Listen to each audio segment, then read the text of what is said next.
I love a good twist in a novel. I love reading a story and being completely locked in and then getting that last piece of information that recontextualizes everything that I've read so far. I'm a big fan of the author Ian Reid, and both I'm Thinking of Ending Things and Foe have really great twists in them in my opinion. A good twist can completely make a novel, but ideally the novel should be very engaging before the twist, with the last reveal being that kind of like little cherry on top that makes you revisit the novel afterwards. And even though I've read a lot of novels with twists in them, I didn't think I had read a novel with too many twists. And then I read The Only One Left by Riley Sager. Now let me get a couple things straight. One, I don't think this is a bad novel at all. I think it is pretty dang well written and the vibes are immaculate. Most of the story is really great too. I was like locked into this thing for the first 80% of the novel, then I got hit with a crazy twist that I saw coming just a little bit, but I thought it was really well done and super interesting. But then it just kept twisting and twisting and twisting until I was kind of like rolling my eyes by the end of it. Number two, that's right, I bet you forgot I was in the middle of a verbal numbered list. Three, my issues with the twists in this story are all just my opinion. This book seems to be pretty well regarded. It has like an over 4-star community rating on Goodreads. So if any of you guys are The Only One Left stans, then just know that I'm not saying that you can't enjoy the twists in this novel. I just want to explain why I found some of them a little ridiculous. And to do that, I'm going to be spoiling all of The Only Ones Left and also the final twist of I'm Thinking of Ending Things. So if at any point during my synopsis of The Only Ones Left you think you would be interested in reading it, please go buy the book and support the author and come back to this video after you've read it. If you haven't read I'm Thinking of Ending Things, then go do that. It's one of my favorite books ever, and I would hate to deprive you of the experience of going in completely blind. It's funny, here in my script it says, unlike my other novel analysis videos, I'm going to be trying to keep the plot breakdown of The Only One Left on the shorter side. I can tell you right now that after having written the entire script, I did not do that. It's a pretty long plot synopsis. I will still be covering everything that happens because you need to know all of that to understand the twist at the end, but at the end I will be going into like all the twists one after another instead of like going through the entire thing with a fine-toothed comb. I found this novel originally just at Beach Books in Seaside, Oregon, which is an amazing bookstore by the way. I was looking through their fiction shelves and I just saw this novel and bought it without really knowing anything about it. I like doing that with books from time to time. I get a lot of really awesome recommendations from commenters, but sometimes I just want to let fate decide what I'm going to read. So I went into this completely blind, and up until like the last 50 pages, I wasn't going to make a video on it. I just didn't think there was enough there to kind of make a full video. Boy, was I wrong about that. Before we get into it, remember to subscribe to this channel if you haven't yet. I'm trying to reach 100,000 subs to the end of the year. But enough intro, let's get into Riley Sager's The Only One Left and find out if a story really can have too many twists. Like so many of the novels that I cover on this channel, the book starts with a little insert. These will show up in between most chapters and are typically a sort of memoir that's being written. The first one is from the point of view of an unnamed character that tells us that Lenora is going to tell her story, but that she has to be wary of her for some reason. The next insert is part of this memoir typed out on a typewriter. It's a first-person narration of a girl, and she's recounting a stormy night in her large mansion, and she is covered in blood. She says that she hears her sister scream, and then she takes the blood-soaked knife in her hands and throws it into the ocean that the mansion overlooks. She ends this entry with, "But that's not what you're most curious about, is it? You want to know if I'm as evil as everyone says I am? The answer is no, and yes." A solid little mysterious start to our novel here. I'm a sucker for these inserts in between chapters. I think they're a really fun way to drip feed a mystery to the reader. The next chapter kicks off by introducing us to our main character, Kit McDear. The bulk of this novel is from her first-person perspective. The year is 1983, and Kit is in her 30s. We learn that she has been working for a home health agency for a while, but was recently put on an extended suspension for an unknown reason, and now she's meeting with her boss after the suspension. Mr. Gerlain, the man who owns the agency, is reluctantly welcoming her back after the suspension, and he gives her a new home care assignment, Lenora Hope. In 1929, Lenora's sister and her two parents were murdered one night inside of their large mansion resting on the cliffs overlooking the Atlantic Ocean, and Lenora was the only survivor. Almost everyone knew that Lenora did it. There was no one else there the night of the murders, and the police found her soaked in blood, but they couldn't convict her. There wasn't enough evidence to build a solid case against her, and in the time since her parents were stabbed to death and her sister was hanged to death, she's become kind of a local legend. The local children of the town that Lenora lives right outside of, the town that Kit both lives in and grew up in, have a little rhyming song talking about Lenora killing her family. It's pretty similar to the story of Lizzie Borden. The book even points that out.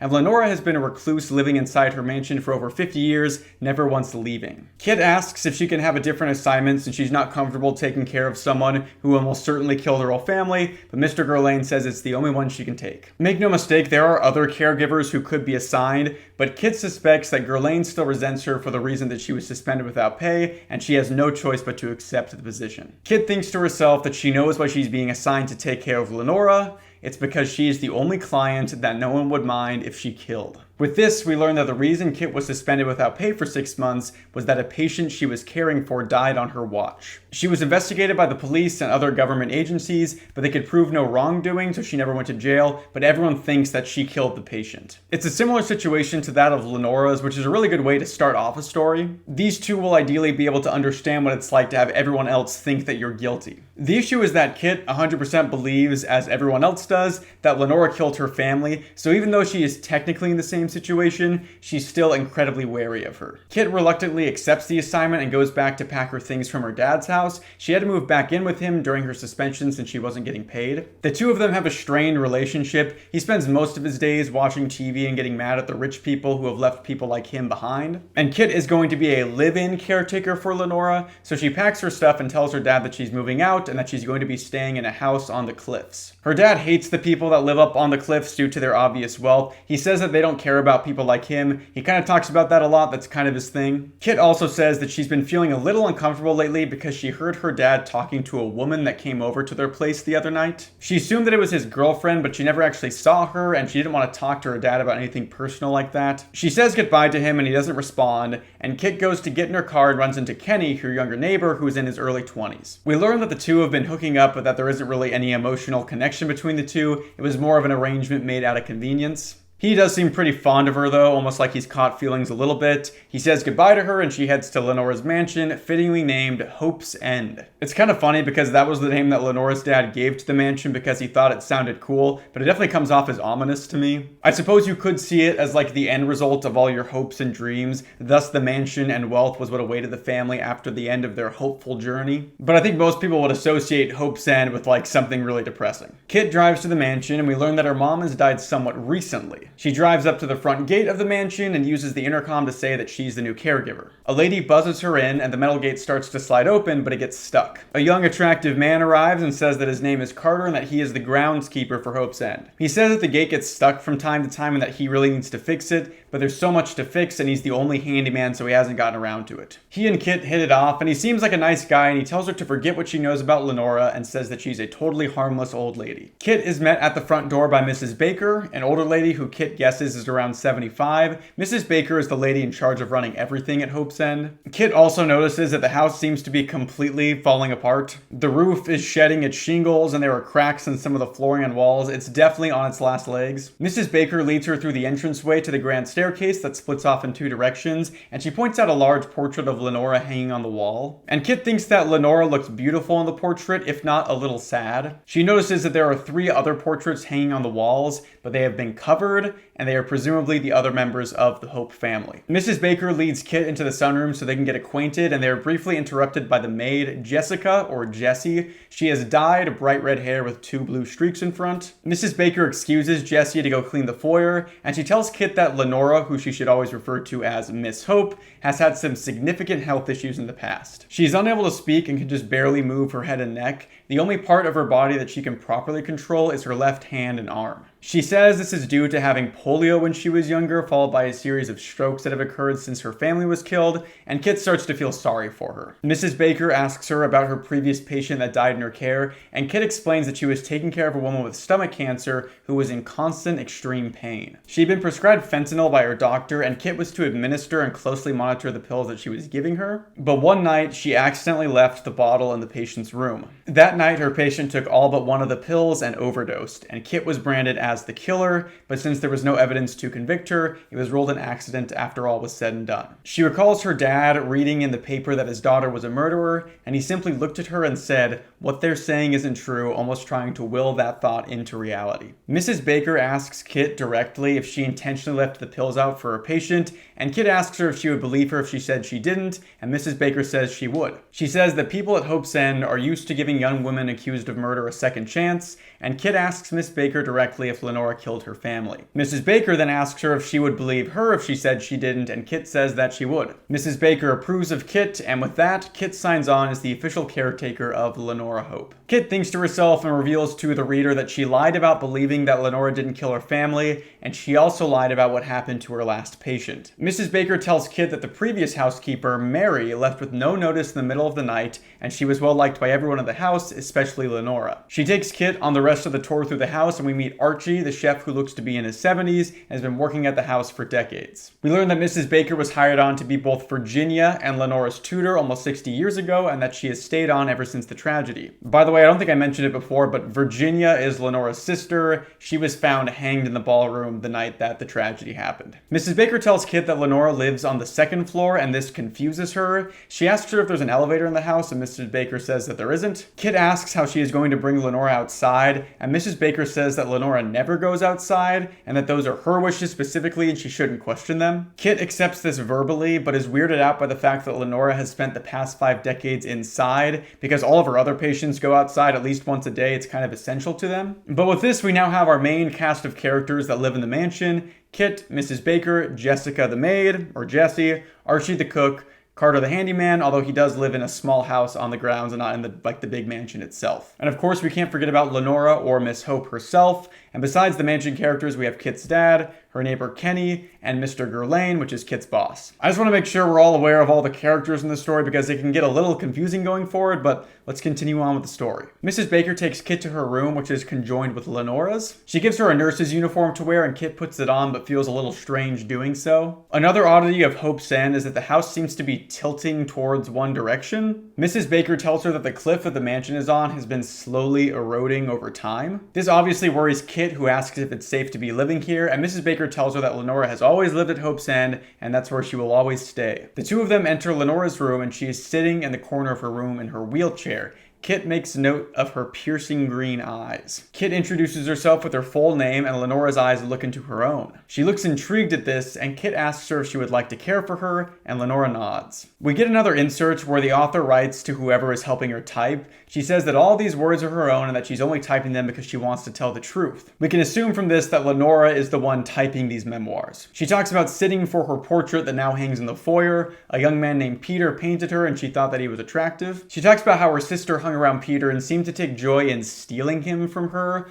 Lenora talks about how much she disliked living at Hope's End and that it always felt like a prison to her. She says that her dad built the mansion as a testament to his enormous ego, and that he used to play a game with her and her sister where he locked them in their rooms. And then the first of the two of them to beg to be let out would lose, and the other one would be set free, and then the other sister would get to choose how long the loser had to stay in their locked bedroom. The door is only locked from the outside, by the way. That's how the dad could lock them in. But anyways, the author always lost, and her sister would cruelly keep her in the room for hours. She now thinks that she is not only stuck inside of her room, but also inside of her own useless body, and it's like she's being punished and there is no one who can set her free. The next chapter has Mrs. Baker going over Lenora's care. She has to have pretty much everything done for her due to her disabilities, which Kit is responsible for. Kit points out a typewriter in the room, and Mrs. Baker says that Mary bought it for Miss Hope, thinking that she could teach her to communicate on it, but that Lenora never learned. We learned that Lenora can communicate, but only by knocking with her left hand, which is the hand that she still has control over. 1 knock for no, and 2 knocks for yes. To make things simpler, I'll just be saying that Lenora either said no or yes instead of distinguishing that she knocked every time that she gives a response. Mrs. Baker leaves the two of them alone, and Kit takes all of Lenora's vitals. She still has some reflex responses in her limbs, which is typical for victims of polio. She tests Lenora's grip strength on her left hand, which is surprisingly strong for a woman in her conditions. She has her try to hold a snow globe of the Eiffel Tower that sits on her shelf. Kit asks if that was a gift from her parents, and Lenora says yes. She asks her if she misses them, and she says that she does. And she asks her if she misses her sister, and she responds very quickly, no. Kit notices that Lenora has a bruise on the underside of her elbow on one arm. She asks her if it hurts, and she says that it doesn't. Kit wheels her over to the typewriter and asks her if she knows how to use it, and she says that she does. So she guides her hand to the keyboard, and Lenora starts to type her responses. Lenora says that her body is dead, but her mind is alive, and she also tells Kit not to worry and says, "I can't hurt you," and that's supposed to reassure her, but Kit feels strange about it. She wants to assume that Lenora meant that she won't hurt her, but the way that she worded it almost makes it seem like she would hurt her if she were able to. Kit takes note of a Walkman that Lenora uses sometimes. Mrs. Baker tells her that Jessica will record her reading books for her to listen to since she can't read a physical book. She gets Lenora in the tub and tells her that she would feel more comfortable if Lenora could tell her more about the night that her parents died and if she was the one who did it. Lenora seems uncomfortable with this proposition, and Kit tells her that the two of them are similar in a lot of ways. She says that everyone thinks that she killed her own mom too. She tells Lenora that her mom was her patient with stomach cancer, and she had been assigned to take care of her by Mr. Guerlain. Kit was the person that got the doctor to prescribe the fentanyl. She tells Lenora that she left it out one night by accident and her mom overdosed. She was questioned by her dad's friend, Detective Vic, and they all thought that she killed her. Kit was eventually cleared of any charges due to a lack of evidence, but Detective Vic and her own dad still think she intentionally killed her mom. They think it was a mercy killing. After telling her story to Lenora, Kit can see a look in her eyes that she's seen dozens of times before. Even Lenora Hope thinks that Kit killed her own mom. The next insert has Lenora writing about her mother, who was chronically ill and addicted to laudanum, which is a liquid mix of opium and morphine and a few other things. Disclaimer, I'm not an expert on medicine, so I'm just saying what Google told me here. All we need to know about it is that it's an opiate, a painkiller, and that her mom was addicted to it. Back to the main story, Kit puts Lenora to bed, and Jessica, who says everybody calls her Jessie, knocks on Kit's door and asks her if she wants to take the murder tour. Kit agrees, and Jessie shows her the bloodstains on the carpet in the foyer and on the stairs. She says that Mrs. Hope was stabbed and then killed while running up the stairs. Kit asks why she didn't try to run out the front door since it was right there, and Jessie says that no one knows. Mr. Hope died in the billiards room. He was stabbed in the side and then had his throat slit. Jessie shows her the 3 urns on the mantle, one for each of the dead Hopes. Kit asks her if she thinks that Lenora did it, and Jessie says that she thinks it might have been Mr. Hope himself. The tragedy happened shortly after a large stock market crash, and she suspects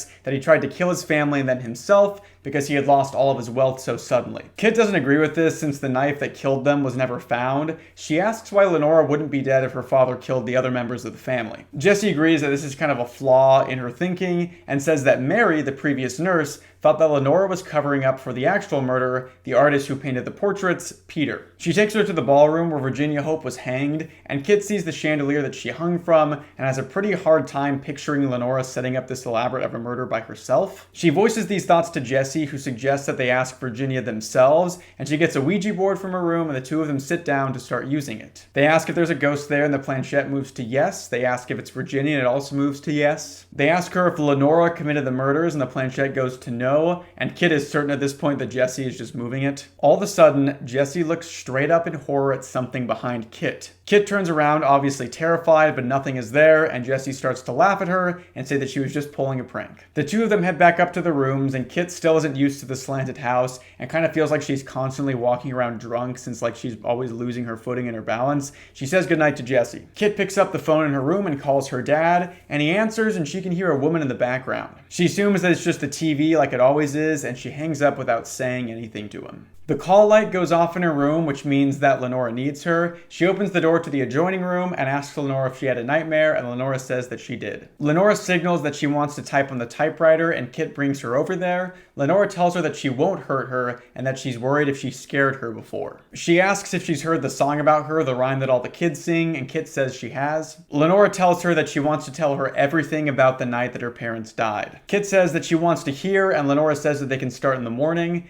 Kit goes back to her room and starts to unpack, but notices that all of Mary's belongings are still in the room. She notices a single spot on the ground where it looks like a suitcase used to be, and no dust has accumulated there, and she wonders why Mary left in such a hurry without taking any of her stuff. The next insert talks about our author finding her dad, Mr. Hope, having sex with one of the workers in the billiards room. He habitually cheated on his wife with the staff. It seems that this was somewhat of an open secret that our author wasn't aware of. Mr. Hope finds her later and tells her that it's not something to get upset about. Kit wakes up in the middle of the night from a nightmare, and she can hear what sounds like floorboards creaking. She calls out, but no one is there, and she goes back to sleep. In her dream, her mom is pleading with her, and she's saying, "Please leave him out, Kit. I'll only take one." It seems that Kit's mother was the reason that she left the pills out. The next morning, Kit goes down to Archie, the chef, and asks him if Mary ever heard anyone walking around at night. He says that she never did, but that the wind can play tricks on the mind and that it might sound like somebody's walking around, but it's probably just the wind on this big cliff overlooking the ocean. He tells her that he has been working for the Hopes since before the murders and is the only other person who stayed on after they happened besides Mrs. Baker. Kit asks Mrs. Baker if she was walking around in Lenora's room last night, and she says that now that Kit is here, there's no reason for her to go into Miss Hope's room at all. Kit goes back up to Lenora's room and she asks her if there was someone in her room last night with her, and she says no. Then she points to the typewriter and she wants to tell Kit her story. We see the first line of what she types, and it lines up exactly with the first line of the first insert that we read, telling us that it's the same story. What we're reading now is what she's telling her caretaker. Lenora types her story incredibly slowly, so after a full day of work, she's only done a couple of sentences, and Kit starts to think about why Lenora wants to tell her story so bad. She puts it together that Lenora isn't trying to clear her name, she's writing a confession to the one other person she knows might understand what she did. Kit goes outside to the terrace and finds more shingles that have fallen from the roof,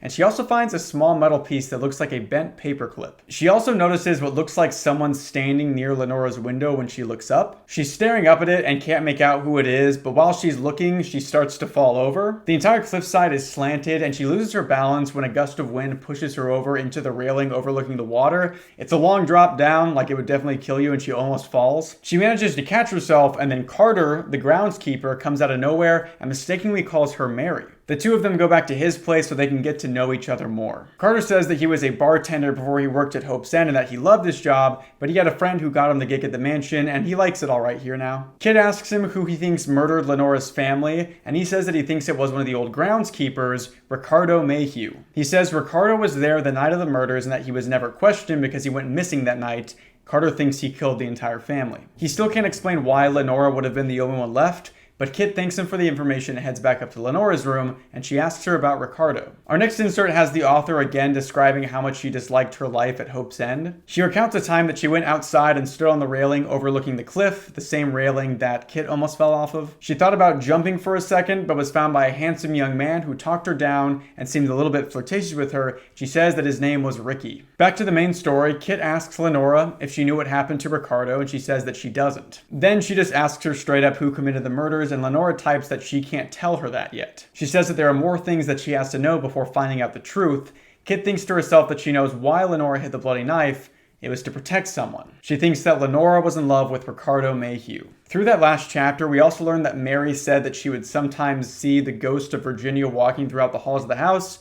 Pretty spooky stuff. Character reminder for the characters at the mansion around the time that the murders took place. We have Mr. and Mrs. Hope. Mr. Hope was a constant serial adulterer, and Mrs. Hope was addicted to laudanum. Then we have the sisters, Virginia and Lenora. Virginia was found hanged to death, and Lenora is the person that everyone suspects did it. We also have Archie, the cook, who still works there to this day. From the inserts, we learned that Archie and Lenora were good friends. He was the only one she could really confide in. Then we have Ricardo Mayhew, the old groundskeeper, and his wife Bernice Mayhew, who was one of the maids. Carter suspects that Ricardo Mayhew was there the night of the murders, and then he went mysteriously missing. Mrs. Baker was also there around the same time, but we don't know if she was present the night of the murders, and it seems like she wasn't. Kit wakes up in the middle of the night with another nightmare about her mom. She looks over at the door that connects her room to Lenora's and sees a shadow moving underneath it. She throws open the door, but there's no one there besides Lenora, and the next morning, she asks Lenora if there was someone in her room, and Lenora asks for the typewriter. Kit goes to get the typewriter, but notices that the page that she left in the carriage the night before is now sitting beside the typewriter, but she was certain that she had left it inside the carriage. She brings the typewriter to Lenora, who tells her that there was someone in her room last night,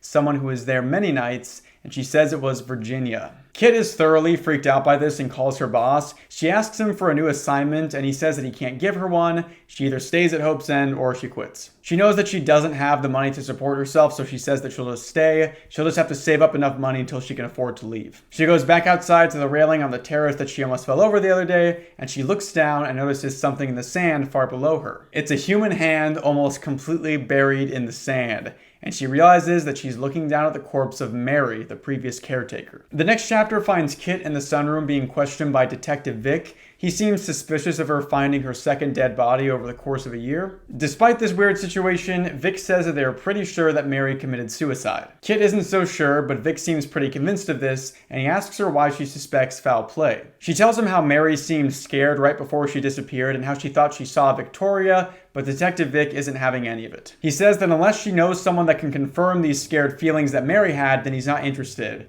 And Kit tells her there is someone who can vouch for her, Lenora. She takes him to Lenora's room and brings Lenora to the typewriter, and Vic asks her if she knows anything about Mary's death, but Lenora just fumbles with the keys. Vic asks her to type something and she taps once for no. He asks her if Kit is lying about her being able to type and she says yes. Vic is furious with Kit for wasting his time yet again. After Vic leaves, Kit angrily asks Lenora why she lied to Vic, and she starts typing again. She says that she's sorry and that her being able to type has to be a secret. Kit asks her what Mary was like the night that she left, and Lenora says that she was acting weird and nervous. Kit asks her if she heard strange noises at night, and she says yes, and she asks her what Mary was scared of, and Lenora responds with, "My sister." Our next insert has the author talking about their romance with Ricky. We learn that they used to meet out on the terrace at night to kiss, and he told her that he loved her. Her sister could tell right away that she was in love with someone, and she tried to figure out who it was. She tells her that if she's in love with Peter, then it's no use because he wouldn't want her. She guesses that it's Archie, and the author laughs, and she says that there are many reasons why she and Archie couldn't be together, and that he's like a brother to her. The insert ends with Lenora saying that her sister eventually found out who she was in love with, and now she's doomed to spend the rest of her days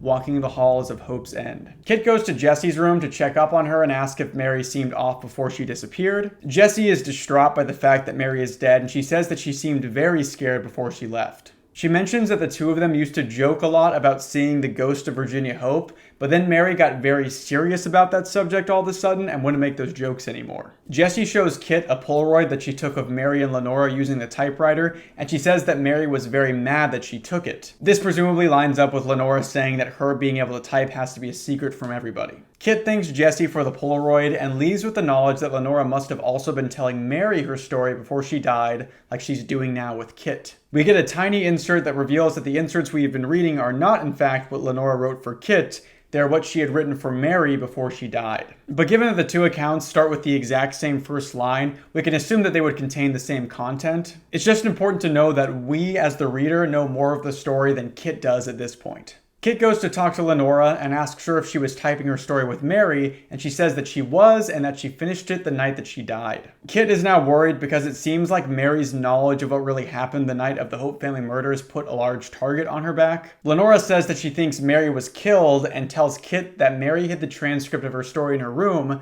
and Kit checks the room thoroughly but can't find anything there. She thinks about that spot on the floor that looks like Mary's suitcase used to sit, and looks at her own suitcase. She sees something that concerns her. There are several small metal rings on the suitcase. She thinks about the piece of metal that she found out on the lookout and puts it together in her head that she was looking at a broken piece from Mary's suitcase. Knowing that Mary must have fled with her suitcase and that it was never found leads her to call Detective Vic and tell him that Mary was pushed off the cliff by someone. Detective Vic asks her how she can prove that she didn't kill herself, and Kit says that if she was going down her own life, she wouldn't have taken her suitcase with her. She tells him about the metal piece that she found that proves Mary's suitcase is where she was pushed over the railing, but then tells Vic that she lost the piece over the railing as well. Vic is pretty fed up with Kit at this point. I don't really blame him. Kit really does have no concrete evidence given that Lenora isn't willing to tell the truth of the situation. He tells her that they found a note in Mary's pocket saying, "I'm sorry, I'm not the person you thought I was," and he says this proves that Mary wasn't murdered. I kind of have to jump ahead here because unless I'm missing something,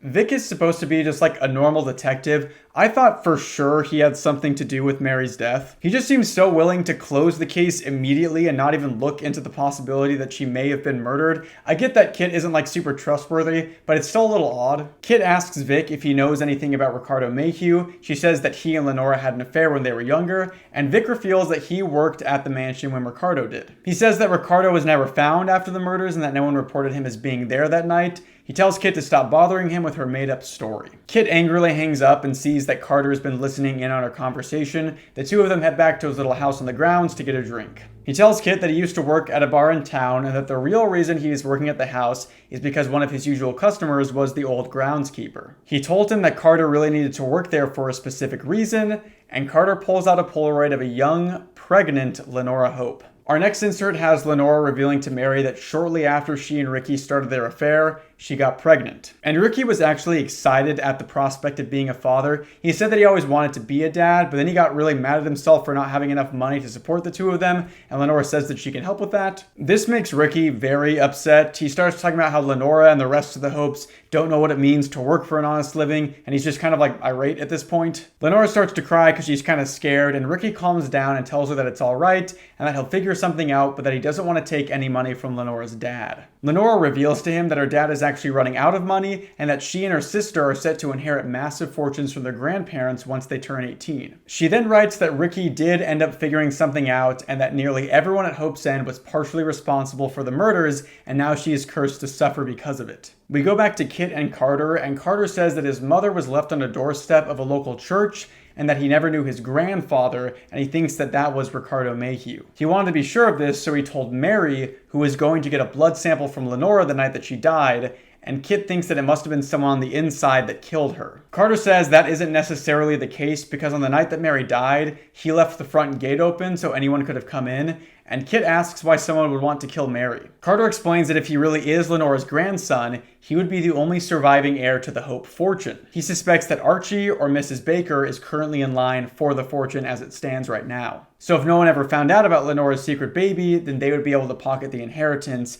and killing Mary was a necessary step once they learned that she knew about this baby. Kit tells Carter that she will ask Lenora about what happened to her child, and a large kind of like thundering, crashing, scary sound comes from outside, so they walk out the door to the cottage. They see that a portion of the cliff that Hope's End is on has fallen away, crashing down into the ocean, taking like a little chunk of the yard with it, which can't be good. Carter decides to stay in the main mansion from now on since it's marginally more safe than staying in the cottage, and Kit asks Lenora about her pregnancy using the typewriter. Lenora doesn't seem to want to talk about it, but she does reveal that the baby is gone, but doesn't say that it died. She just doesn't seem to know what happened to it. She confirms that the baby was Ricky's, and Archie comes upstairs to deliver Lenora's dinner to her, and Kit asks him about Ricardo Mayhew, and Archie looks very uncomfortable. He tells her that it's best not to talk about the past and that Lenora never had a baby. He says she should just stop looking into those rumors and just concentrate on her job. This is the first time in the novel that Archie is anything other than friendly towards Kit, so it definitely seems like he knows more than he's letting on about Ricardo. Our next insert sees Lenora confiding in Archie that she is pregnant.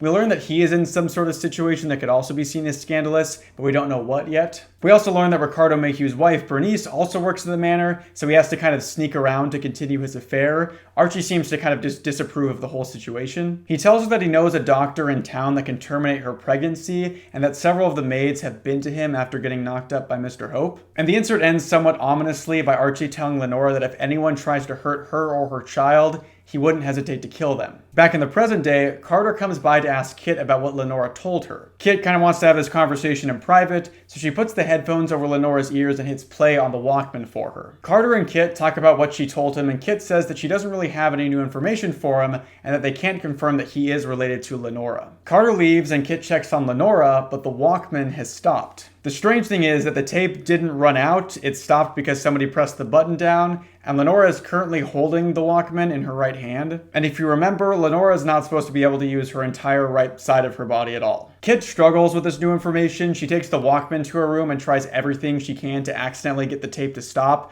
but nothing works, and then she hears a noise from the hallway. She opens the door to find Mrs. Baker holding a shotgun. She says that some reporters have snuck in through the fence and that they're trying to bother Lenora. She and Kit head outside to see some people vandalizing the property and yelling up to Lenora's room, calling her a murderer, and they run away when they see Mrs. Baker and, presumably, her shotgun. Kit is incredibly upset by this and sprints after them. She catches up to one of them, and it's Kenny, the neighbor that she used to hook up with. He tells her that he and his friends were just drunk and there on a dare, and that Kit should be careful working at a place where the person that she replaced has already died. She tells him that she's just working with Lenora, and Kenny tells her that Lenora might not be as harmless as she looks. Kit keeps this in mind as Kenny leaves and adds Lenora to the suspect list in her mind. She heads to bed and has yet another nightmare. She's woken up in the middle of the night by Lenora's call button. She goes to her room and Lenora points at the typewriter. There is a fresh paper with the words, "It's all your fault," typed on it over and over again.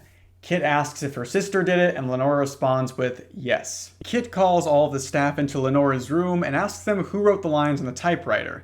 Everyone seems confused and Mrs. Baker says that it was obviously Kit. She says that Kit must obviously be doing this for attention and that no one else would even be up in Lenora's room anyway, and Kit tells her that she has heard someone in her room at night. Mrs. Baker looks surprised at this and tells Kit to tell her if she notices anything like that ever again. The crew disbands and Kit gets an idea to test if Lenora really is as disabled as she seems. She balls up some paper and drops it into Lenora's open right hand, hoping that she will kind of reflexively catch it before it falls to the ground, but there's no response from Lenora. Kit decides that she needs something heavier, so she gets the Eiffel Tower snow globe from earlier and holds it above Lenora's right hand. Lenora stares daggers into Kit, essentially telling her with her eyes not to do this. Kit tells her that the only way that she can prevent the snow globe, again one of Lenora's most treasured possessions, from breaking is if Lenora catches it herself. She lets go of the snow globe. It hits Lenora's right hand, and then it falls to the ground and shatters. This is such an insane gambit from Kit. I get that you are paranoid that Lenora may have killed Mary and now you're in the line of fire, but there's probably an easier way to test this. At first, she thinks about testing Lenora's hand by causing her pain to see if she reacts to it. But I also read this book right after I finished Misery by Stephen King, so any sort of minor pain like a pinprick seems incredibly tame compared to what goes on in that novel. The next insert has Lenora and her sister eavesdropping on her parents.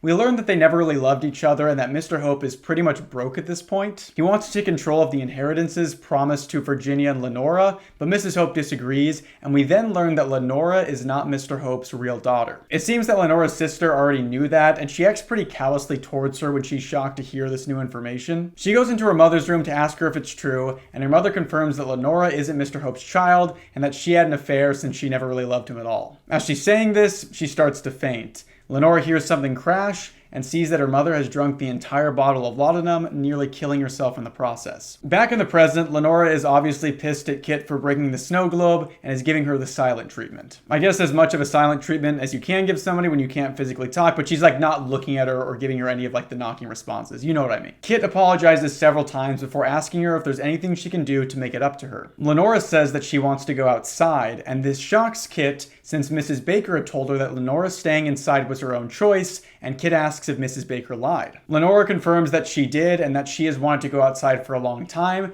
and Kit says she can bring her out there, but it has to be done in secret or else they'll get in trouble. Mrs. Baker comes to the room and tells Kit that someone is here to see her at the front gates. She goes outside to find her dad, who insists on taking her home. He says that it's not safe to be there since Mary died, and he also says that Detective Vic told him that Kit thinks she was murdered, and Kit says she's not going anywhere. Her dad looks pained at this, but he ends up leaving without her. Kit goes upstairs and tells Lenora that if she takes her outside, Lenora has to tell her the full story of her life, and she agrees. 2 days later, the rest of the staff leaves to attend Mary's funeral, and Kit uses the opportunity to take Lenora outside. There isn't an elevator, so she has to kind of back her wheelchair down the stairs step by step. It's a risky operation for sure, but she manages to get her downstairs without anything going wrong, and she takes her out into the lawn and lays her down in the grass and lets her look up at the sky. Kit asks her if her child was a boy or a girl. She says it was a boy. She asks her if she gave the baby up, and she says no. She asks her if it was taken, and she says yes. Kit asks Lenora if she told her entire story to Mary beforehand, and she says she did. Then she asks Lenora if she's ever going to tell her everything that happened that night, and Lenora says no. Kit gets pissed again and runs upstairs to get the typewriter to, I guess, make Lenora type out her entire story while she's out on the lawn. She starts to carry it down from her room, but it's very heavy. By the time she gets back to the lawn, Lenora isn't where she left her. She's back in her wheelchair and surrounded by the rest of the Hope's End staff, who all got back from the funeral. Carter looks concerned for Kit, but Miss Baker looks completely furious. Kit drops the typewriter and lets the pages get caught up in the wind and drift over the cliff. The next insert has Lenora getting more and more pregnant and becoming less able to hide it. She says she ended up getting help from one of her father's mistresses, Mrs. Baker. So here we have a little bit of a twist, but this is pretty tame compared to what's going to happen later. Mrs. Baker, being one of Mr. Hope's mistresses, certainly provides an interesting angle. It could maybe explain why she seems so set on having Lenora staying locked in her room. Maybe she has some built-up resentment towards her for her feelings towards her dad. Back to the present, Mrs. Baker takes the typewriter and throws it over the cliff and orders Carter to help Kit carry Lenora back to her room, and Carter apologizes to Kit. He says that it's all his fault by trying to get her to find out what happened to Lenora's child. They put Lenora back in her room, and Kit apologizes for everything again. Now that they know that Lenora's child was a boy and not a girl, Carter can assume that he is actually not related to her. Kit goes to start packing her stuff, assuming that she will be fired by Mrs. Baker, and finds that the manuscript pages that Lenora has written so far are gone from where she hid them. She storms into Mrs. Baker's room and tells her that she had no right to take the pages from her, and Mrs. Baker reveals that she has just burned them in the fire. She tells Kit that she isn't going to fire her, but that Lenora has a history of telling her story to her caregivers and manipulating them. She suspects that's why Mary took her own life. Kit asks Mrs. Baker why she still stays at Hope End if she dislikes Lenora so much, and she says that she doesn't dislike Miss Hope, but she also has another reason for staying. She struck a deal with Lenora years ago that she would inherit the house after she dies, so long as she acts as the caretaker of the grounds until then, and that's why she stays. Kit is shocked by this, but she decides to stay on and continue helping Lenora. As she leaves the room, she thinks that the one thing preventing Mrs. Baker from inheriting the house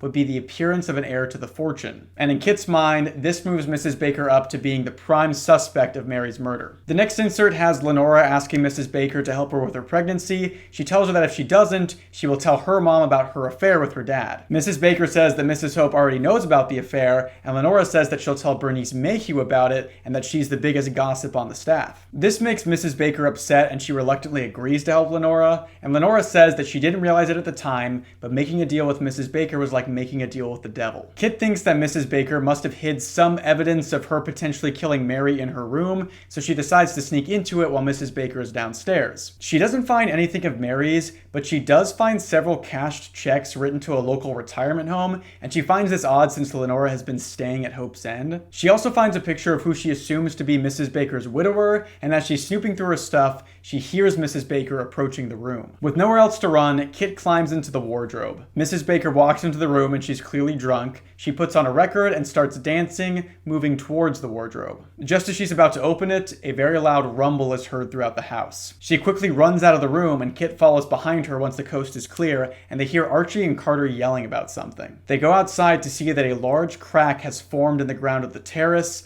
and Hope's End is getting closer and closer to falling into the sea. Mrs. Baker says that there isn't anything to be done about it and everyone should just keep working like normal, and Kit goes upstairs to find Archie in Lenora's room. He says that he was just saying goodnight to her, and Kit asks him since when he started doing this. He says that he does this every night, and it appears that he is what Kit saw in her room before when she was looking up at it before she almost fell off the railing. She asks him if he ever comes in during the middle of the night, and he looks confused. He says that he never does, and Kit shouldn't be looking into things too deeply at Hope's End. Carter meets up with Kit, and Kit tells him about the checks being sent to the nursing home. She says they have all been signed by Lenora, with presumably Mrs. Baker forging the signature. He wonders why she would be paying money to a nursing home every month, and then he puts it together. Bernice Mayhew is staying there, but that doesn't exactly explain the payments. Kit heads back to her room and finds Jessie packing up her things. Kit and Carter decide to think about this mystery for a little while longer while Kit goes back up to her room. She stops by Jessie's room and finds her in there packing up her things. She tells Kit to leave the mansion before it falls off the cliffside, but Kit says that she will stay until she knows the truth about Lenora. Now that the typewriter is gone, Kit asks Jessie if she can borrow her Ouija board. Jessie gives it to her and gives her a final hug before she leaves, and Kit brings the board to Lenora. She asks her to move the planchette to point to the letters in order to ask her questions. I actually really like this use of the Ouija board in this novel. I think it's really clever and like a cool way to have like a ghost speaking, but that ghost is Lenora, who's still alive. I think it's a really clever and awesome moment. But anyway, she asks her if Bernice Mayhew is staying at the local nursing home, and Lenora says she is. She asks if she knows that she's been sending money to her every month, and Lenora says that she does. Kit asks her what she thinks of Bernice, and Lenora calls her nasty. Kit is confused as to why she's still supporting her financially, and Lenora says it's because she knows something, and that she was there the night of the Hope family murders. We get another insert where Lenora talks about getting to the point in her pregnancy where she had to stay in her room all day to hide it from the rest of the staff. One night she went down to meet up with Ricky and accidentally ran into Bernice Mayhew, who told her that she knew there was something going on with Lenora. She remarks that she could see the writing on the wall with her husband Ricardo sneaking out every night, and she says she wants $50,000 from Lenora to keep her secret. Lenora then goes down to the terrace where she finds Ricky and tells him about her situation. He says that the only solution to this problem for the two of them was to run away and to do it very quickly. Back in the present, Kit decides to go to the retirement home to see Bernice. She tells the lady working the front office that she's a nurse from an insurance company and she needs to do a blood test. It's kind of a weird alibi, but you have to remember this is in the 80s, so that probably would have flown back then. I don't know, maybe nursing homes have really lax restrictions now. I've never worked at one. But the receptionist lets her back, and Kit enters Bernice's room to find the old woman watching the TV. Kit asks her about Lenora, and it's clear that Bernice is not a fan of her, to say the least. She says that she knew that Ricardo always had a wandering eye, and she wasn't shocked when she caught him sneaking off to the garage at night to meet up with Lenora. The night that the murders took place, Bernice tried to convince Ricardo to run away with her, but he wouldn't. She went to the kitchen that night and found Lenora in there with a knife. Lenora told her to get out of the house, and Bernice heard screaming coming from down the hall, and she decided to leave in order to not put herself in more danger. She appears to be kind of ashamed of this because she feels like if she had stayed there that night, she maybe could have prevented the murders, but she was doing what was best for her in the moment. She tells Kit that Lenora also killed Ricardo. His body was never found, but she is certain she pushed him over the cliff by the terrace, and Kit is shocked to hear this. But Bernice says that shortly after the massacre, Archie showed up and gave her a check signed by Lenora as hush money, and the money came in every month after that without fail. Before Kit can ask her more questions, she feels a hand on her shoulder. She looks back to find Detective Vic. The receptionist reported Kit's suspicious behavior to him, and he came right away. Vic tells her to go back home to her dad and that her dad misses her, and she starts to ask him more about the night that the Hopes were murdered, and she finds out that Virginia Hope didn't actually die that night. She was hanged, but she actually lived another 6 months before she finally passed away. And Detective Vic shows Kit the note found in Mary's pocket. It says, "I'm sorry I'm not the person you thought I was," but Kit can see that it was typed by a typewriter and not written by hand. She gets in her car and immediately drives back to Hope's End. She uncovers the portraits in the foyer to see Virginia Hope staring back at her, and she goes into the room where the urns are and she looks into them, finding Virginia Hope's urn empty. Virginia Hope isn't dead after all. Okay, so I'm going to stop with like the play-by-play now because we're at the point where we're going to get all of the big reveals and you guys have all the information that you need so far. So major reveal 1, Virginia Hope didn't die the night of the murders and is in fact still alive. This wasn't super shocking to me. I figured they would pull something like this, and it was at this point where I figured out what the biggest twist in the novel would be. You might have already guessed this, but major reveal number 2, the disabled lady that Kit knows as Lenora is actually Virginia. The next insert reveals to us that Virginia was the one writing the manuscript the whole time and just managed to never once type the name Lenora in to clue the reader into her identity. Virginia gave birth to her child in her bedroom and the baby was taken away by Mr. Hope, and he said he didn't want another scandal in the family and that she couldn't keep the baby. This explains why Virginia was covered in blood the night of the murders like we read at the beginning of the novel. She had just given birth, and that's also why she had the knife. It was a knife that was used to sever her umbilical cord, and Virginia grew furious at her father, so she grabbed the knife and determined to kill him, and that's where we find her at the beginning of the novel. Our next major reveal is that the woman claiming to be Mrs. Baker is actually Lenora. She had her sister declared legally dead after the hanging and just hid from the rest of the world. And then she told Virginia that she would have to act as Lenora from now on, so the suspicion would be thrown off of her, and they've been doing this for decades at this point. So far, I'm pretty on board with these twists, although it's a little strange that Archie seems alright like playing along with all this since he really knows what's going on. Lenora and Archie never had a deep connection. It was Virginia and Archie that were best friends, so that's why he goes into a room at night to talk with her. She's kind of the victim in all this. That part is a little harder for me to swallow. There is another reason why Archie seems to be keeping this all quiet, but it's a little hard to believe he's willing to protect Lenora when she's pretty evil. We end up learning that Lenora is convinced that Virginia killed her parents, so that is one reason why she has so much resentment towards her. But she does admit to Kit that the killings were justified given the fact that they had just stolen her baby from her. After the killings, Lenora lived in Europe for 2 years before coming back for Virginia. I think these twists are actually totally fine, and they're kind of foreshadowed in a lot of pretty clever ways throughout the novel. I did my best to kind of hint at this when I've been writing my script, although I kind of cheated in a lot of places. There are a few times when I'm talking about the inserts and I'll specifically refer to the author instead of just Lenora, but I also refer to her as Lenora sometimes because that's what the reader will be thinking. But anyway, I think it's a pretty clever twist. But we also learned that Lenora didn't hang Virginia like everybody thinks. She did that to herself after what happened with her parents, and it was that hanging that has left her disabled and mostly incapacitated. Through the later inserts, we learned that Virginia confronted Ricky and her father, and Mr. Hope was just going to pay Ricky off to leave and never come back, and Ricky was willing to take that deal. So we end up seeing that Ricky never really did love Virginia as much as he said he did, and he really just cared about the money more than anything. He ended up being kind of a hypocrite in the end. And during Kit's big confrontation with the real Lenore, who we think is Mrs. Baker, she brings up the fact that not letting Virginia raise her baby with Ricardo was cruel and unfair to her. And we learned that Mrs. Baker, like the real Mrs. Baker, was the one who ended up with the baby, but Ricardo wasn't the father. Because Ricardo's affair wasn't with Virginia, it was with Archie. scumbag. And Archie reveals that he and Ricardo were gay lovers and that Ricardo fled to California after the murders and that he never saw him again after that. This twist isn't that bad and is foreshadowed in a number of ways where like Virginia says that she and Archie couldn't possibly be together and that he has like the one scandal bigger than she does in the house. But it does kind of come out of nowhere when you're first reading it, and it is all in service of what I personally think is maybe the cheapest twist in the novel. That being that Ricardo and Ricky are different people. So despite the fact that Kit has asked Virginia about Ricardo, she only ever responds by referring to him as Ricky in her manuscripts.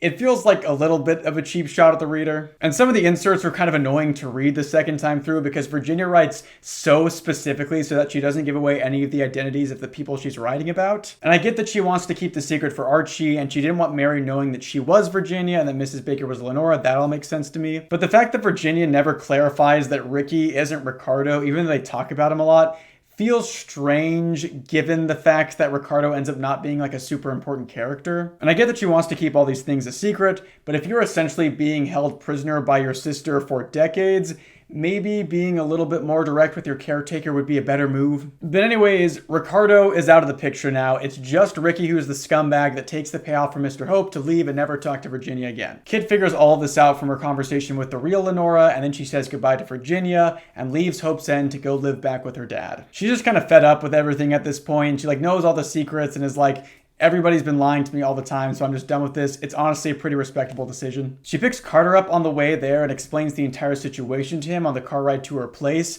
but then she starts to get suspicious of him because the gate was open the night that Mary died, and Mary also had Lenora's blood sample on her and might have even had the test results. And maybe if Carter knew at this point that he wasn't, in fact, the heir to the Hope fortune, he might have been angry enough to push Mary off the cliff, or he wanted to like hide that evidence from anybody, and Kit realizes this and kicks Carter out of the car. We then go back to the night of the murders, and we learn that it was actually Mrs. Hope who killed her husband for cheating on her so many times, and then she tried to kill herself, but it didn't work. So she ran up the stairs and found Ricky and Virginia, and she begged Ricky to put her out of her misery. And he wouldn't do it. He said he wouldn't possibly kill somebody, but then she kind of just like calls him poor and he gets mad enough to finish the job. So at this point, neither Lenora nor Virginia have killed anyone. Ricky runs away, which leads to Virginia hanging herself, which leads to her current situation. At this point of the novel, things were getting like a little too crazy for me, but they were still within like the realms of possibility, and it didn't really feel that cheap. Besides, again, maybe the two Rickies thing that bothered me a little bit. But then Kit arrives back home at her dad's place to find Mary's suitcase in one of the rooms. Turns out her dad's name is Patrick, and he has been Ricky this whole time. He killed Mary because she learned the entire story about him and how he killed Mrs. Hope. Which means Carter is totally innocent. He just accidentally left the gate open, and then Patrick snuck in to kill Mary. I don't know why this twist bothered me so much. I think it's mostly because Kit's dad is like barely a character until he's revealed to be like the big evil villain. I think if he had been a more constant presence throughout the novel, it would have made a lot more sense to me,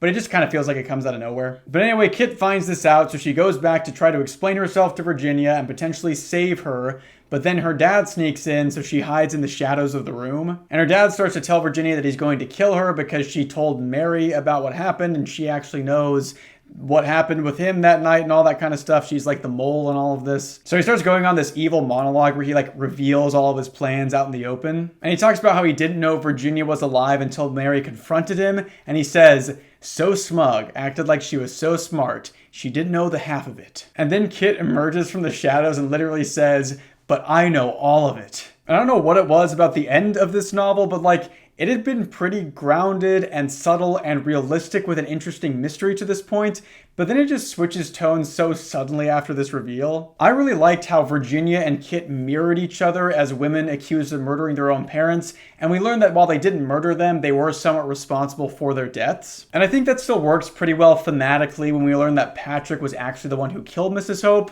But don't worry, Kit and Virginia actually have an even deeper connection, because then we learn that Patrick killed Kit's mom. Yep, he was the one who gave her the pills, so it turns out Kit isn't really responsible anyway, and Patrick has now killed 3 people despite being in like 20 pages of this novel. And as he's trying to choke the life out of Virginia, she stabs him with a corkscrew using her good hand, and then Lenora shows up with a shotgun and the house starts shaking and rumbling again. And the house is like literally crumbling at this point and it's about to fall in the ocean, so everybody runs out, except Kit wants to save Virginia. So she convinces her dad to help her to like make up for all the bad that he's done in his life. So the two of them carry Virginia out to safety, But then he runs back inside because Lenora refuses to leave and tells Kit that it's Virginia's turn to live outside of the mansion now. So she and Patrick just sit inside it while it crumbles and falls into the ocean, and they both die. I kind of figured that the house was going to fall into the ocean at some point. It was kind of set up that way, but Lenora and Patrick's final moments are so weird. Like, why does Patrick suddenly grow really sentimental and like need to go in to sacrifice himself with Lenora? He says that like he's caused Virginia enough pain, so he needs to go back and help her, but he literally tried to kill her like 5 minutes earlier. And Lenora growing all sentimental towards Virginia at the end is also kind of weird. She's been essentially like torturing her and keeping her captive for decades now, but then she kind of has this change of heart at the very end. But let's get into the final chapter of this book. At this point, it's 2 months later. Virginia is now living with Kit, who is acting as her full-time caregiver. And they have this nice, happy, peaceful life together, and it's really sweet. But one day, Kit goes to take a shower, and when she comes back, Virginia is gone. But she leaves a note for Kit that reveals that Jessie is actually Virginia's granddaughter. She's the daughter of the child that was taken from her, and Jessie has known this for a while at this point. Because on one of the audiobooks that she recorded for her, she told her about their relationship when she figured it out, and that's how Virginia knew about it. But then the novel hits us with the final twist. And like, I knew in the back of my head that this was coming, but I really hoped it wasn't. It seemed too obvious and like kind of pointless after all had been said and done. But that's right.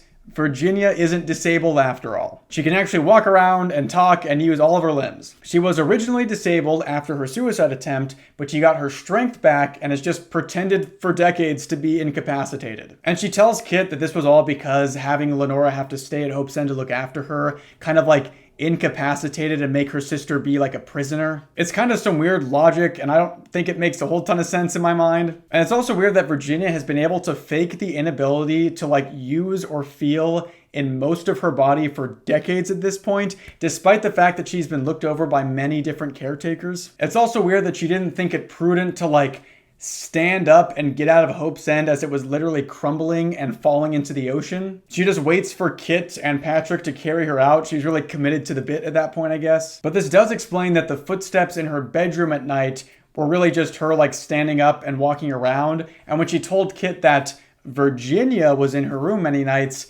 she wasn't lying. And maybe there's something that I'm just not getting here, but these twists were getting like a little exhausting by the end of the story. It just felt like it was trying to do way too much to be surprising. Revealing Patrick to be like the big bad villain of the story and like the person who murdered everybody was like not very good in my opinion, but then Virginia being able to walk was such an eye roll to me. But I also fully acknowledge that this could be totally standard in the whodunit genre. I personally don't read a lot of books like this, so that's why it might have seemed excessive to me. I just found this to be a novel with a really interesting setup and a really cool dynamic and thematic connection between Kit and Virginia, and I felt like a lot of that was thrown away at the end for the sake of having a couple big twists. But also, as I was recording this video, because I wrote the script earlier, I'm looking back at this book maybe a little bit more fondly now. And I've used the word annoying a lot to refer to these twists. I don't think that's accurate. It was more like comical to me in a way that I actually think is pretty good. Like having it just be like twist after twist made me actually laugh when I was reading it. And I don't know if that's like really a terrible thing. I've talked before about how like the worst thing that a story or a book can be is boring. Like it can be really terrible, but as long as it's really entertaining, I like that a lot more. And again, I'm not saying this book is terrible at all. I think this book is actually written really well in a lot of ways. But it's definitely not boring. Like maybe this book did have some twists that I personally didn't like, and maybe my eyes were rolling at the end of it, but at the end of the day, I am making a video about it, which I don't do for all the books that I read. It's kind of similar to when I made that video on The Disappearance at Devil's Rock, where I thought it was a pretty good novel, but I didn't really like love it, but I just couldn't stop thinking about it. And so in that way, I do think this book is cleverly written because it has made me think about it a lot more than a lot of novels that I've read recently, so that is really, really impressive. But near the beginning of this video, I said that I would talk about a book that I really love that has a giant twist into it, that being I'm Thinking of Ending Things by Ian Reid. I'm going to spoil the end of this book, so please go read it if you haven't yet. I think it's amazing. I'm not going to go over the entire plot like I did for The Only One Left, so don't worry. This video is already getting a lot longer than I thought it would be when I started it. But I'm Thinking of Ending Things is about a woman who is considering ending her relationship with her boyfriend, a man named Jake. They've been dating for a while, but she doesn't really feel a connection with him anymore, and the two of them start the novel by driving to his parents' house so she can meet them for the first time. Over the course of the novel, we learn more about about their relationship and when they met and why she's not really interested in him and the things that she doesn't really like about him and the way that they're not compatible with each other. And we also learn that there is a stalker that keeps calling our main character and leaving the same confusing message over and over and over again. And what's even weirder is that the call shows up like it's coming from her own phone number. The book also has inserts between the chapters that give us a conversation between two people, and they're always talking about the aftermath of a tragic event that happened at the local high school, and we learn that the janitor was involved and that someone died. The book also reveals to us that Jake's brother used to stalk him and wear his clothes, and that he was a genius who dropped out of his PhD program to become a janitor. There's also a point where the narrator finds a picture in Jake's room from when he was a kid, but the narrator swears that it's actually her. Near the end of the book, Jake rushes into a high school after getting really mad because he thinks people are watching him and his girlfriend make out. The narrator follows him in there, and she seems to be stalked by the janitor, the brother, throughout the entirety of the school. And as she walks through the school, her thoughts start to get more and more erratic and dark, and she starts to lose her hair until she ends up at the janitor's office, finds Jake in there, and then takes her own life. And the final twist is that everything that we have read in this book, besides the inserts, has really just all been inside the janitor's head. He was Jake and the narrator and the creepy brother and the janitor. And now I've seen a lot of people who don't like this twist because they think it makes the entire story pointless, but I couldn't disagree more. Knowing that the entirety of the novel is a fantasy that is being imagined by this lonely janitor to represent his spiraling mental state makes the entire novel incredibly interesting to me. Everything that every character says and does can be reread and reinterpreted after you know the twist. So like when the narrator is talking about the things that she doesn't like in Jake or the way that they're growing apart, it's the janitor talking about himself. It's his own self-doubt. And when Jake talks about his brother dropping out of the PhD program and starting to wear his clothes, he's really just referring to what he did before he became the janitor. So you see him being very critical of himself and being really hard on his brother, but again, it's really just these sad thoughts that he's having in his own mind. He's examining everything in his life that brought him to the point that he is at, and I think that's such an interesting and heartbreaking depiction of mental illness. I personally have struggled in the past with a lot of the stuff that the novel talks about, and I find it to be shockingly accurate to the way that I felt during those times. And the final twist serves to recontextualize the entire novel, and the second reading becomes completely different from the first, and I think that's totally brilliant. And my second reading of The Only One Left didn't feel satisfying in that way. There were several moments where I was like, okay, that's kind of a clever way to signpost those things, but it didn't feel like everything was set up particularly well the second time through. I just feel like a lot of the time the author was just trying really hard to trick the reader instead of like crafting a really interesting and inventive narrative that even if the reader found it out, it would be okay because it's all in service of like a greater, more interesting story. And again, knowing that Kit's dad was the person who killed her mom and also Mary and also Mrs. Hope doesn't really matter that much because he's barely in the book at all. And I think the reason that I wanted to make a video about this specific book and why I found some of these moments frustrating is because I think the author of The Only One Left is incredibly talented because all of the setup had me locked in. It was fantastic. I just think he got a little carried away with wanting to have a bunch of crazy twists that it ended up twisting so far that it completely disconnected me from like the actual story of the novel. But that's just me. These are all my opinions, and I'm not saying that any of you guys have to feel the same way that I do about these novels.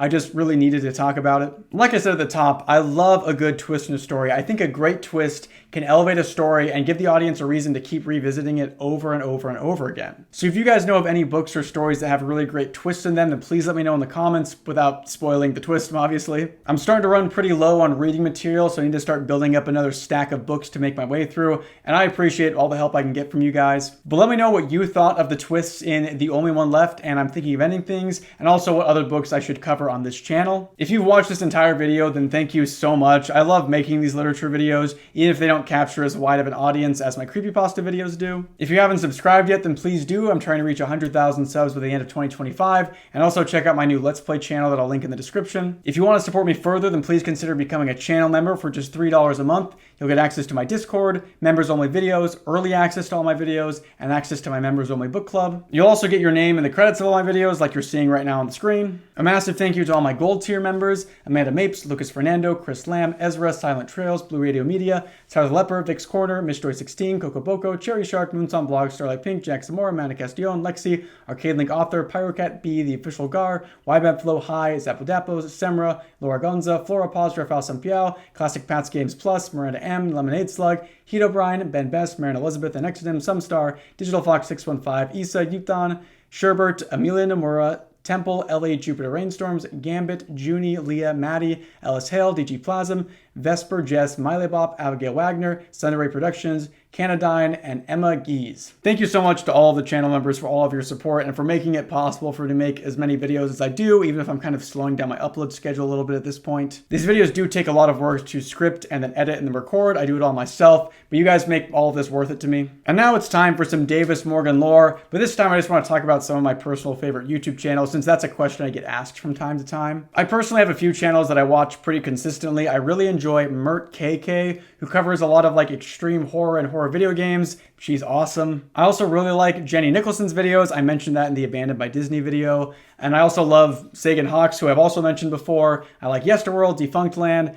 I've watched a lot of Northern Lion recently. I think he's kind of funny. I watch Arlo for all my Nintendo news. And then Danny Gonzalez and Drew Gooden I've watched for like a decade at this point. I've been fans of theirs for a really long time. Some of the smaller channels that I watch are the Jester of Juice, who covers like FromSoft games and like Souls-like games. I really like his stuff. Sometimes people think he's a little bit too negative in his videos, but I think he's just really good to listen to.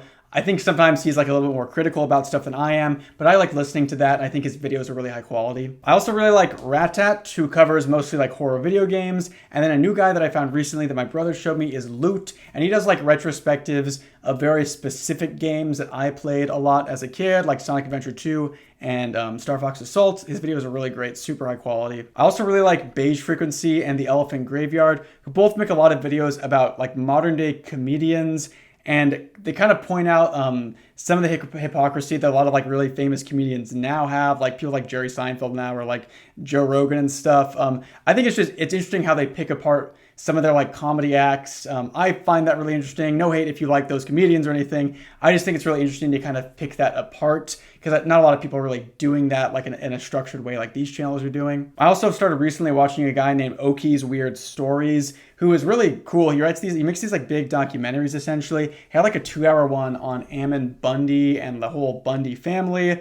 If you don't know who they are, you should watch that video. I just knew Ammon Bundy because he ran for governor in Idaho when I lived in Idaho, and like he got like 25% of the vote, despite the fact that he's kind of a nut job. Sorry if you love Ammon Bundy, but you should really watch Oki's video on it because he's kind of crazy. And I also have to shout out Matt Orchard, who in my opinion is the best true crime YouTuber on this platform. All of his videos are absolutely incredible. He has the perfect mix of humor and then taking things seriously when they should be taken seriously. He was like originally a JCS criminal psychology, almost like clone, like he'll admit to that, but I think he's better than JCS ever was. Seriously, if you like JCS criminal psychology or like Dreading or Explore With Us, I think is another one that's like in that similar niche, you need to watch Matt Orchard because he's so underrated. His videos are like perfect. They're so good. And there are a lot of other channels that I should probably mention, but I can't really think of them right now. Also, I'm very tired and I'm losing my voice and I need to go to bed. So let me know if you watch any of the channels that I mentioned or other channels that you like that you think are like kind of similar to me. Thank you guys all so much again for watching this video. Your support really does mean the world to me. I'm just very lucky that I found such a great audience who likes all of the weird things that I like.